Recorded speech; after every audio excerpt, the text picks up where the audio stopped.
So we'll now move to our second to last presentation of the day. I will introduce Ligia Lewis, who will be in conversation with myself and Erin Manning. Ligia Lewis is a choreographer and dancer. She has worked in multiple contexts, including that of the theater and the museum, engaging with affect, empathy, and the sensate. Her choreography considers the social inscriptions of the body while evoking its potentiality. Within her practice, Lewis continues to provoke the nuances of embodiment. In 2017, Lewis was awarded a Bessie for outstanding production for her latest stage work, Minor Matter, which we will view excerpts from today.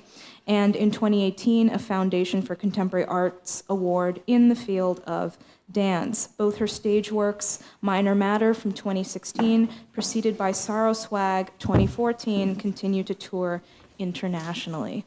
So I think Ligia will now show us some excerpts from Minor Matter, after which we will be in conversation with her. Thank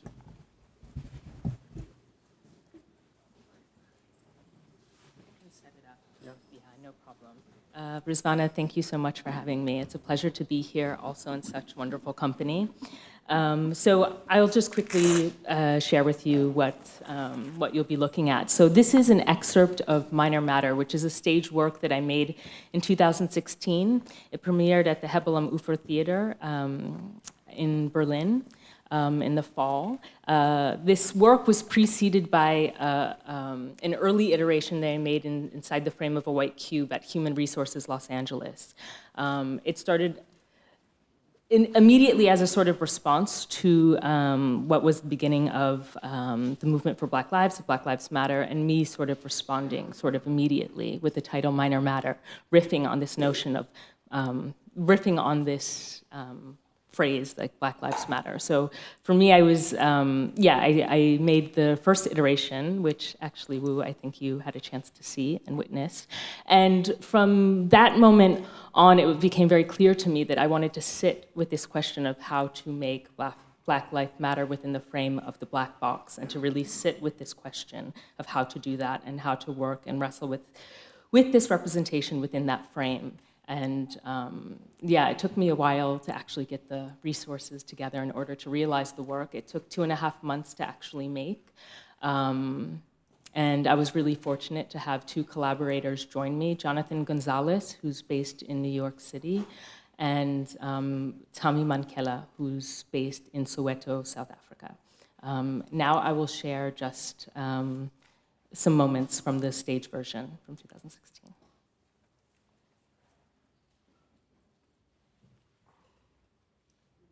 Maybe it's good to also cut the light as well.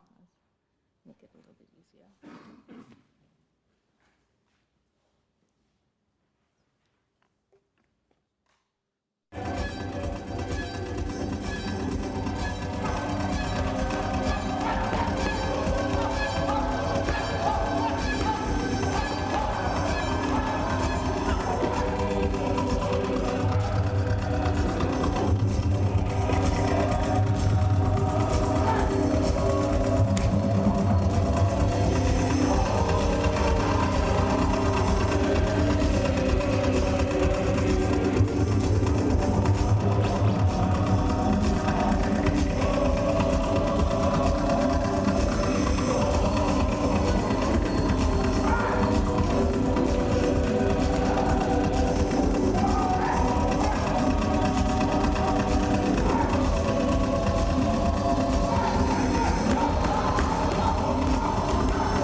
I wanna be boring.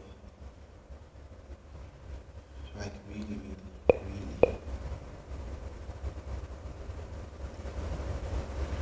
You feel me? You know what I'm saying?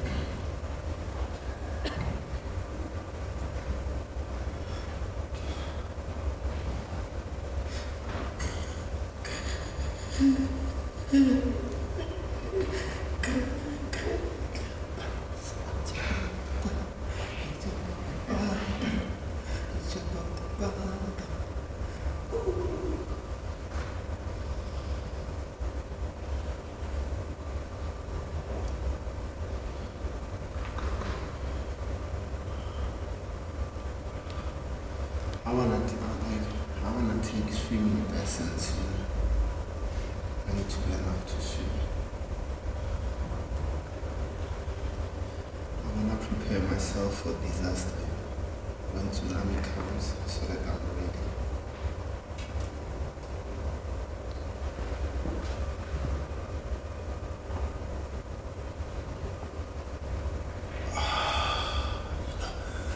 And this feeling is like no, no, no, no, no, no, no, no, no, no, no.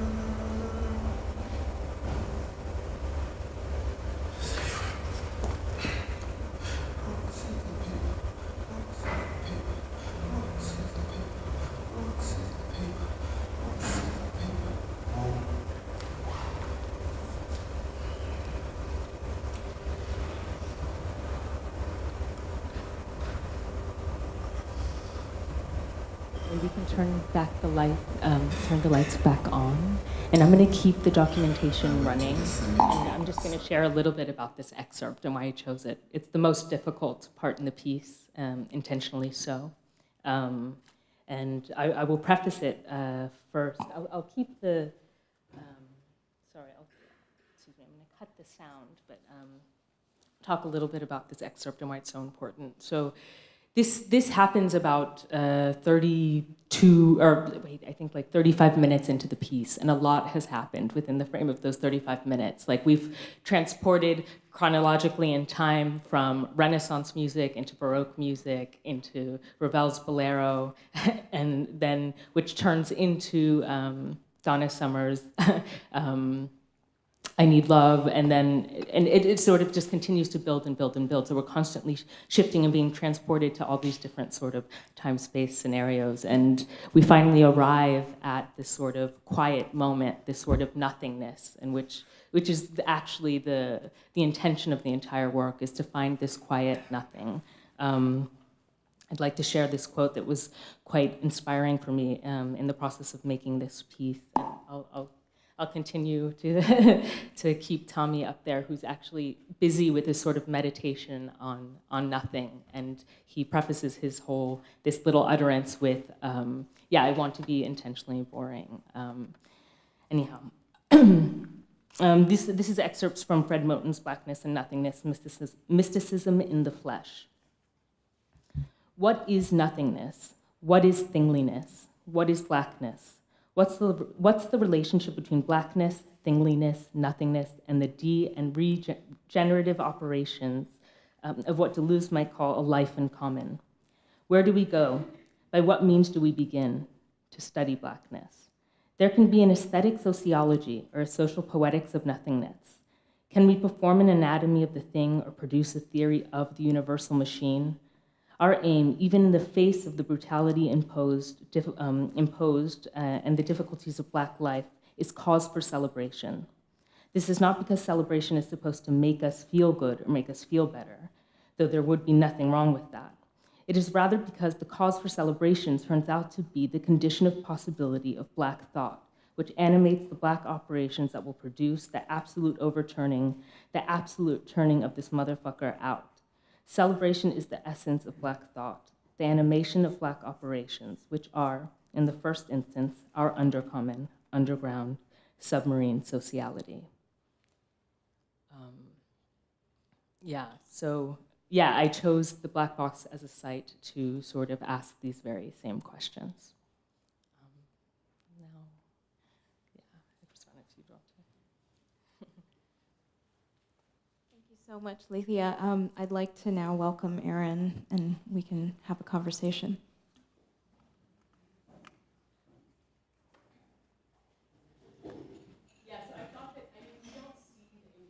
Will soon turn into this sort of more red landscape, and then it'll be a little bit more, a little bit easier to see some of the images.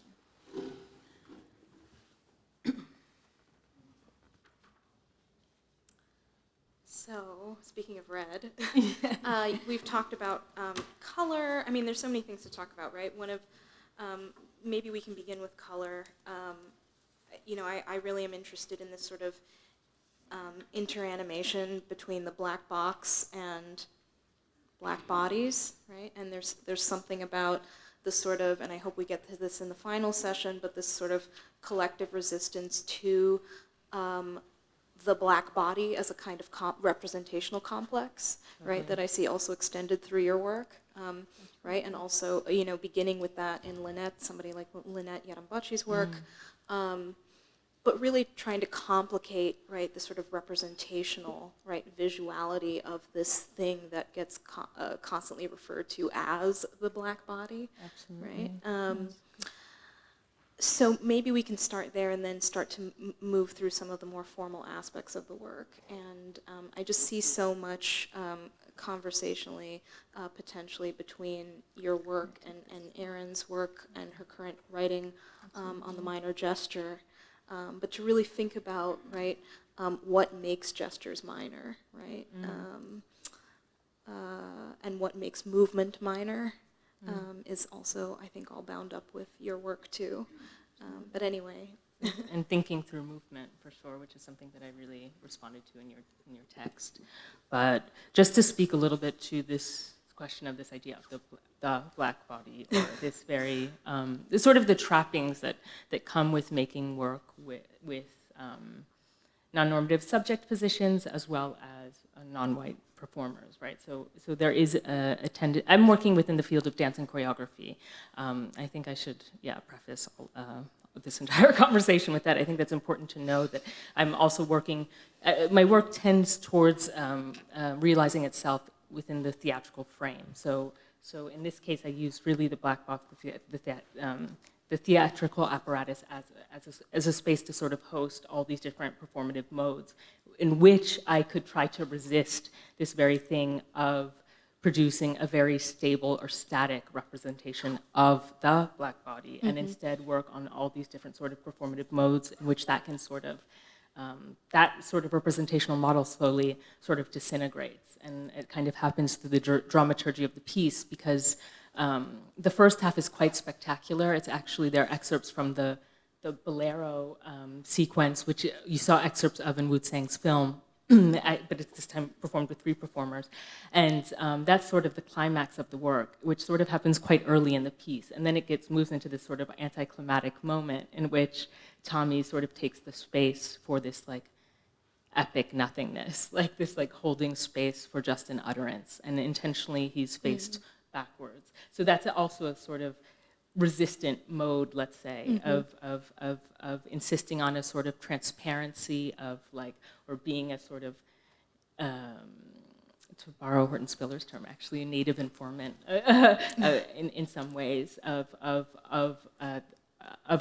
this sort of identity formation, right? And so instead to allow text to operate more as texture, and to allow the black body as a cultural object to also be a surface, also just like a matter, a black matter in which we touch and brush against and sort of animate in different ways through our interaction with it. And then, so I think it's really through multiple modes of performativity, I think that this that I sort of tried to create a very difficult performative object that never settles. So so the way in which I did that is just filling the space with like a lot of logic. So there's like a logic of sound. So I was really interested in this idea of a sounding body or a sounding image, and so yeah, sound is traveling from it starts with early Renaissance music and moves forward, and then there's a logic of light. So light, sometimes the body is like intentionally shadowed, or in the shadows, or in the blur of the space. So it's not like clearly defined. So the figuration sort of starts to become a little bit more opaque, let's say. And and then by the end of the piece, which you'll see, and I don't know if you'll get a sense, this is now the moment in red where we're trying to work on emptying out into being literally like lines in space. So there's, that's just like a sort of ongoing theme of like abstraction and dance. And I've always had a sort of contentious relationship to abstraction, and so that's also... And dance. And dance, exactly. So I'm much more interested in the choreographic than I am in dance, although dancing is amazingly fun. But so in this case, we're actually literally like enacting this thing of like being a trace, a mark, a line in space, and sort of horizontally like traversing the space and marking it. But by the end, sort of, which we'll get to, maybe I'll talk about that end and how I'm also sort of trying to create a sort of resistance to this kind of formal representation, let's say, at least within the frame of the theater. It's because by the end of the piece, sort of the lights, the theater lights die, like so the house lights come up. We're all in the same room, so the black box becomes just a black room, and the sound score actually ends in the middle of the action. So we arrive finally into the immediate present, which is sort of, for me, this radical space in which the indeterminate lies, actually. Yeah, I mean, I think, Erin, I see a lot of resonance in the way that you're thinking about, I mean, you read from The Politics of Touch earlier today. You gave us some passages about the processual body, right? But I think Ligia's choreography is really interested in, right, body assemblages, right? And the work of composing, right, bodies, compositionally in space. And so I'm wondering if you can say a bit about how you've come to be interested in that in your own work, and really kind of building out a philosophy of movement through some of those motifs. Yeah, it's such a moving work, and thank you for yours as well. I'm a little overwhelmed. I mean, it's been an extraordinary day. I have so many thoughts, and we've just met today, so there's work to be done. There's some more meetings to have. One of the thoughts I have is, as a dancer, we talked about this a bit before, I've always been aware of how persistently we observe the human over all else. I mean, if you try to, if you put a human in a space dancing and you put something else, the human will be seen over everything else. And so when we work, I think, to push against representation, it's so difficult because there's a persistence, habit in the viewing of dance to take out the body, and to take out not just any body, but an already existing idea of what a body is. And we were talking earlier about how strongly that body is white in the context of Western dance, in the context of my own training in the West, which is not to say that there aren't individual black bodies dancing. We all know there are individual black bodies dancing, but the form of the body as representation is the form of a white body. And so I was very moved in watching your work to see all of the ways in which that representation is disrupted, is undone. But I think that also leaves me without words, because, and I suppose the only thing I would add to that is that in my own thinking about the minor gesture, some people have heard this before, but I wrote the book, The Minor Gesture, because I had an exhibition where the curators were very excited about the work I was doing, and they kept telling me that the work was resolved. And I just felt the work was dead. And I was so, I didn't know how to continue. I didn't know where you went from there. Because I knew that if the work was resolved, there was never going to be any push for me to continue. Anyway, it resulted in a period of depression, and in sort of coming out of that, I began to wonder what it was that moved the work for me. And I started to imagine, or to compose, I suppose, the concept of the minor gesture. And I began to think about, particularly, or one of the images that helped me was the image of ritual, and thinking about the ways in which contemporary art and contemporary dance have, and earlier than contemporary as well, but let's just say contemporary, have taken certain aspects of ritual, but not all. And one of the aspects that has not tended to be taken in the context of contemporary art is the keeping alive of the object after its moment of exhibition. If you look at, for example, pipes in Native American and First Nations rituals in Canada and the US, just as one example, once the ritual is over, the object, it doesn't die. It goes dormant, but it's held. A little bit like it reminded me of the holding of the figure as more than figure, and so I started to wonder what is held, what remains, and what remains, I suppose, is what can't be consumed or what can't be resolved. Right. And how do we do that? How do we get the courage collectively to keep working there? Anyway, I felt that in your work. Yeah, and I think that sort of riffing off of what Erin is saying, part of what subtends the minor gesture is minor affect, right? And I know your work moves through rage, right, and some affects that may be legible to us, but I'm wondering if some of these emotional grammars, whether some of these words are insufficient, right, for what precisely you're trying to get at emotionally in the piece, and the feel of the piece, as Erin is saying, moves through, I think, a set of kind of minor affects as well. So I'm wondering if you can say a little bit about some feelings, right? Yeah, for sure. At one point, I even yell in the microphone, feelings matter. I mean, there are so many different ways in which I think that we articulate that within the frame of within this performance. And we do it through these really intense embodiments that are like pretty full on and pretty charged and pretty intense like physicalities of coming together and then coming against one another. So it's always sort of, it's always sort of loaded. So rather than sort of narrowing it down to try to find the essence of this rage, right? I instead it sort of multiplies in all these different ways, and it performs itself in really, even in the subtle gestures of just touching the floor, and or later we'll see like some collapses in which, I mean, speaking of collapsing and exhausting form, right before this event started today, I was saying, some of these, I know you talk a lot about starting from the figure of 3 instead of 2, right? Yeah. I know Jack asked a question about the couple form, but really kind of breaking away from that in your work, and the way that, you really create a kind of assemblage, right?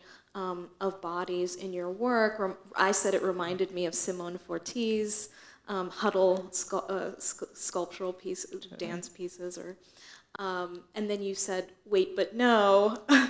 I mean, because, right. Or I think that's a really interesting comparison and an irrelevant one. So for any of you that are savvy on dance history might know of Simone Forti's choreographic work called Huddle. From the 60s. From the 60s, when she was exactly. experimenting in Yoko Ono's loft.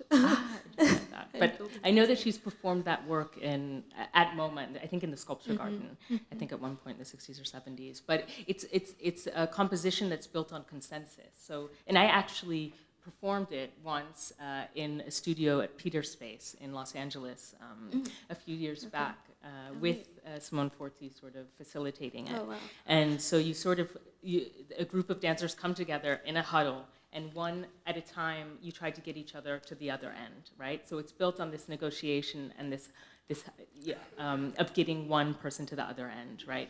So in the construction of our sort of huddles, for the lack of a better term, rather than building something based on the logic of consensus, I was more interested in the sort of logic of dissonance and breaking apart. And I thought a lot about this piece. Like if I was to describe what this work, Minor Matter, is, if I needed to find like a musical like genre to explain it, I would use the musical genre noise. So this thing of that it's not always in consensus, it's not always in agreement. So it was like really important for me that the three of us also find ways to wrestle with and against one another, and that we are trying to climb up on each other, and we do try to hold, but sometimes but we, the collapse becomes very real, and the weight of our body, like the realness of that moment and that like situation, becomes very present in the latter part of the piece.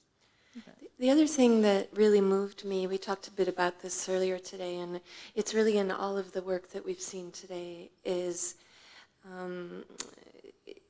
allowing the work to do its own work, to not making the work do a kind of the didactic operation of organizing the political sphere. Yeah.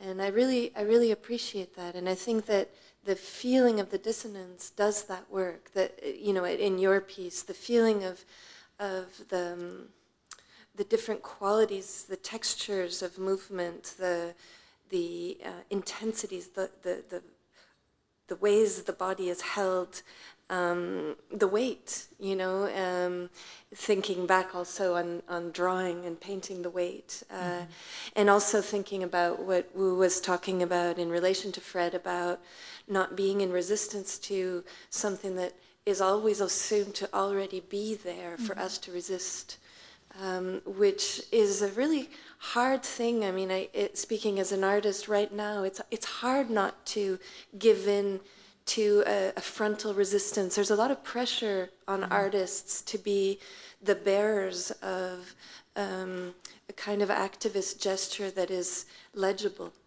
I find. And I'd be interested in, whether you feel that pressure as well.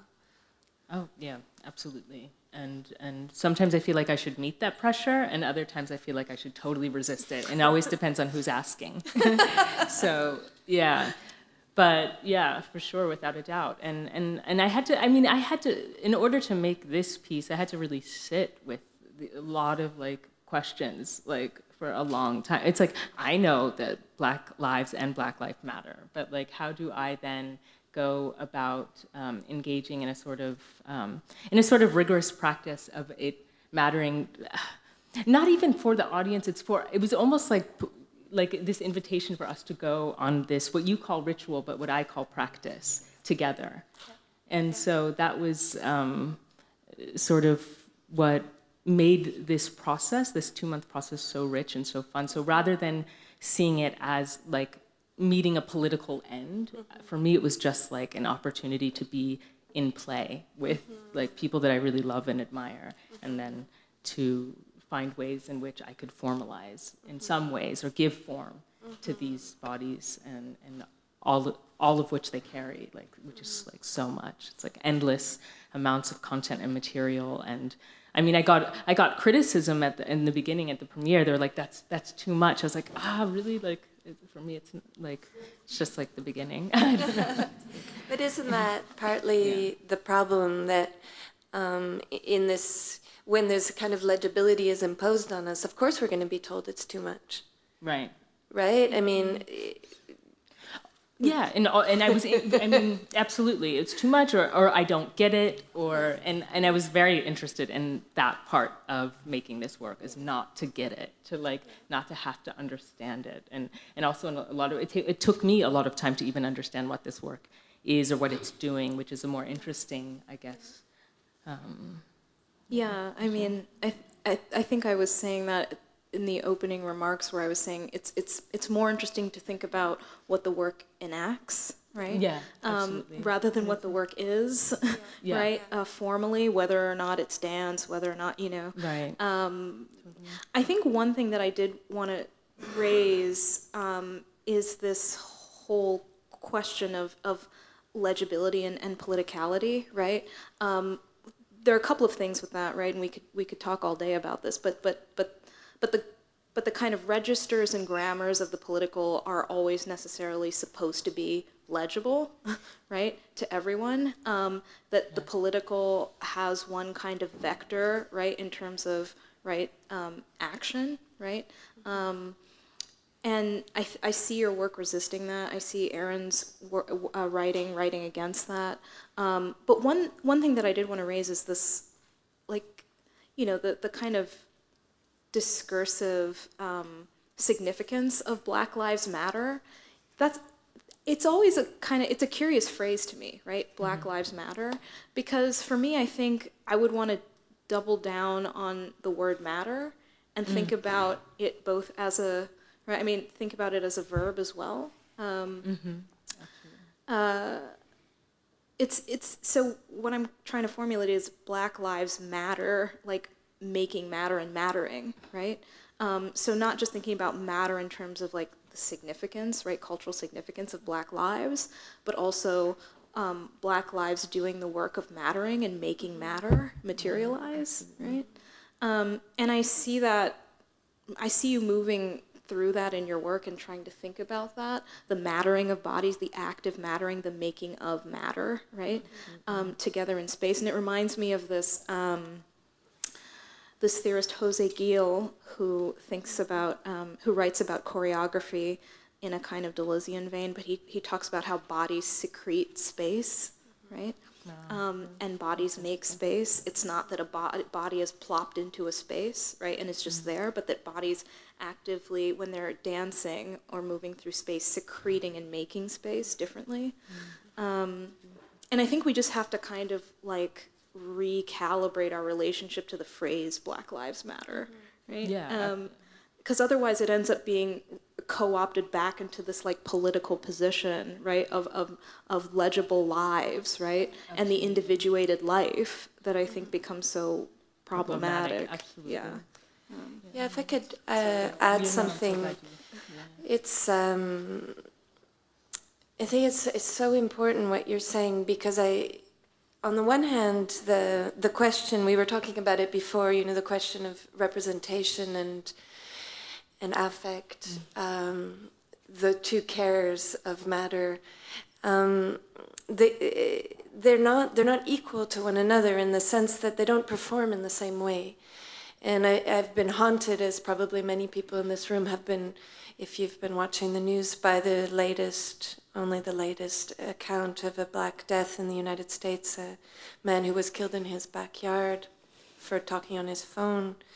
And thinking about how dangerous that phrase has become, precisely because it's clear that at the level of signification, it's not true, right? Black lives don't matter, right? But at the level of mattering, it's extraordinary what kind of work. I mean, I think you could say, going back to Black Marxism, that the force of Black life has altered the very consistency, not only of what we think of as civilization, but what do we think of as the human. So it's extraordinary, the power, and it's precisely there. It's the force of it that is the thread of it. And so I've been, I mean, as you know, and as other people here know, I've been puzzling over this inadequation for a while, and one of the things that has been on my mind is something that Fred Moten, he's here in the room, I mean, he's come up in almost every conversation, said to me a couple of years ago, which was that all Black life is neurodiverse life. And this came out of my own work on neurodiversity, and I've been thinking a lot about the figure of the human as neurotypical, which is another way to talk about whiteness, without falling into these ideas of representation of the white body as the person who is white and the black body as the person who is black, without at the same time wanting to in any way suggest that those figures don't have politics attached to them. But one of the things that I was thinking when I was watching your work with that in mind is that without having to articulate it, you propose a complex neurodiversity, and it's proposed through color, through rhythm, through the production of more than one body. I mean, just that scene with the stomach, it is such an extraordinary pulling at the dancing body as a body of limbs, for example, as those of us who have professional training in dance will have learned. I mean, we certainly didn't learn to dance our stomachs, except in pulling them in. So anyway, just to try to think that across what you were saying seems important. Yeah, and I want to add as well that moment of, his name is again Tommy Mankela. Tommy registering breath through the stomach, right? That really is, I think, in many ways, I mean, correct me if I'm wrong, but him demonstrating and revealing and exposing a practice of breathing, right? And, you know, there's a lot that could be said about breathing in relation to exhaustion and movement, right? But I think what's really interesting about the exposure of the stomach, which you brought up, right, is that the stomach becomes the kind of register for the flesh. And I'm hoping that we're going to get to this in our last session. But I think, you know, we have one of the foremost thinkers about, right, yes, the importance of the flesh, right, in deconstructing the regime, the representational regime of the body here today. So, but one of the reasons that I am really compelled by more experimental forms of dance, and I think Minor Matter qualifies here, is because of the ways in which the flesh, right, is really becomes the occasion to think such mattering, right, and the movement of such physical mattering. I just really think that dance is more about the flesh than it is about the body. Yeah. But would you like to say something? Yeah. No, I wish that people would theorize more with that in mind, because they really, you know. So I think we're just at the beginning of understanding that, and sort of what the flesh invites, and it's another form of like sociality also. Yes. Like we were constantly talking about losing the self, especially in the last part, and we have this section, it's actually the ass-mouth part, and it's also in the part called the apocalypse, also when the sort of house lights die, and we sort of kill ourselves to be radically with one another. And the early, the piece also opens with a poem, excerpts from Remy Raji's Dream Talk, and one of the lines is, I would like to turn you inside out and step into your skin. So that's an invitation to do that, both to the skin of the black box, the surface of the black box, turn that whole space inside out, while simultaneously also one another, and sort of losing self. And I think thinking through the flesh is an invitation to think about this also. I think it's so important what you're both saying about the flesh and how you started today. It's not just that we're not talking about it, it's that there's been a concerted effort over decades to withdraw a thinking of dance from flesh and to separate out contemporary from social dance is one of the ways in which that happens, which of course also separates out any kind of ritual dance from important contemporary dance, and which means, and we can follow that through. And I think it's I mean, José Gil, you mentioned him before. José Gil is incredibly important because when I started writing about movement, there was only José's work that wasn't talking about semiotics. So we had at least 40 years of writing on dance that was only about semiotics. And so I think that, you know, dancers have always known much more about the flesh than anybody than most people who've ever written about about dance, which has been part of the problem as well at the heart for me of politics of touch, because what I know as a dancer is that the dancer is generally the person who isn't given a voice. There's a really long history of the dancer as being spoken for. And so I think there's something really interesting there also about flesh and who gets to speak it. Final thoughts, Ligia? Yeah, I mean, I think this has just been so generative for me and for my thinking about movement and dance and flesh and touch as well. You were talking about touching the floor, touching other bodies, but touching the environment of the black box itself, right? Which I think one would presume is composed of just like black ether, right? Which perhaps is why you turn to that passage from what is it, Blackness and Nothingness. But it's unclear, right, whether black spaces generate nothingness, right? Or I think a better way to put it is whether that nothingness is really like, whatever, ontologically consistent with how we conventionally think of nothingness, right, or not. Any final thoughts? Wow. There's so Do you many want to things. say maybe something about sound? Just this, the sonic resonance of the work is really important. Like, I think that also, I mean, why I chose also step, which has its roots in gumboot dance, which but is performed as step in like college universities and fraternities and sororities in the United States, but because of its like the sonic resonance of that dance, like a sounding body. So I was very interested in that also, and just how, like a sounding image, sounding body, like, so all of the different ways in which, we understand dance, and an invitation to go back into dancing on the beat or whatever. So to speak a little bit to this idea of about the body and the dancing body, what it's come to represent, and also how it's been utilized, particularly in postmodern dance and in later experiments in contemporary dance, where dance is sort of given an autonomy to mean everything. It's like the primacy of the body. And within the logic of this work, I was interested in more this logic of interdependence. So for me, sound and light were integral to the piece itself. And so I couldn't think of the piece outside of that. So including the dances, like I couldn't think of the dance as not sounding like what does it sound like versus what does it look like? Yeah. So I guess those are other ways to challenge ways in which we understand representation. Well, thank you both so much. I mean, this was wonderful, and thank you. Yeah. Thank you.